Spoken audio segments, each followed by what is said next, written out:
Nakakasanayan ko na nga talaga na magguhit ng kilay kahit ako hindi aalis ng bahay.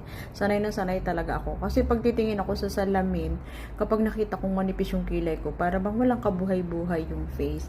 Marami nga nagsasabi sa akin na magpatattoo na daw ako. Pero alam nyo, ayoko talaga kasi mas gusto ko yung sarili kong guhit. Kasi parang sa tingin ko, mas maganda pa kayong guhit ko kaysa sa kanilang ginagawang tattoo. Yun lang. At isa pa, alam nyo, minsan nakikinig din ako sa mga sabi-sabi. Sabi nila, kasi pag nagpatattoo daw ako, pag tanda ko daw, pangit daw tingnan. Ayun. So, parang ayoko. So, gusto ko pa rin yung natural.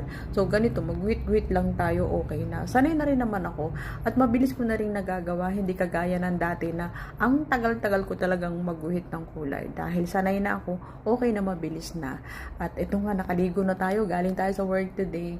And hindi ko masyadong sinusuklay ng ayos yung buhok ko pag ganitong basa pa. Kasi nga, nagbubulbul siya at saka napuputol-putol. So, ganyan lang tayo. And fresh na tayo at maghahanap tayo ng pagkain sa kusina. Bye! See you!